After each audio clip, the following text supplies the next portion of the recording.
اسمحوا لي بداية أن أهنئكم على توليكم رئاسة اللجنة الخاصة المعنية بإنهاء الاستعمار، متمنيا لكم ولأعضاء المكتب جميعا النجاح والسداد في تنفيذ مهامكم.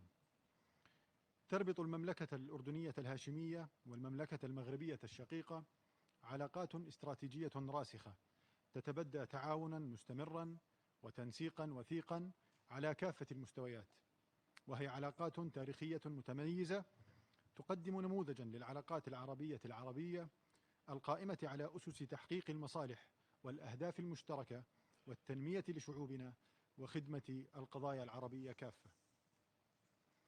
وجاء تدشين القنصلية العامة للمملكة الأردنية الهاشمية في مدينة العيون المغربية مطلع عام 2021 تأكيدا على الموقف الأردني الثابت في دعم وحدة أراضي المملكة المغربية الشقيقة، والتزاما بضرورة العمل مع الأشقاء من أجل التوصل لحل لقضية الصحراء المغربية وفقا لقرارات الشرعية الدولية.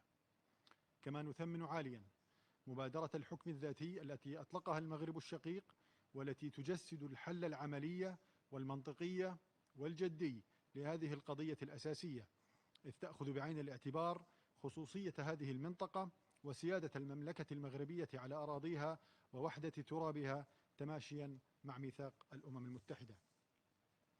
وإذ يشيد الأردن السيدة الرئيسة بجهود المبعوث الشخصي للأمين العام للأمم المتحدة السيد ستيفان دي مستورة الرامية إلى إعادة إطلاق العملية السياسية بإشراف الأمين العام للأمم المتحدة، والتي تهدف للتوصل إلى حل واقعي ودائم لقضية الصحراء استنادا للقانون الدولي وقرارات مجلس الأمن ذات الصلة.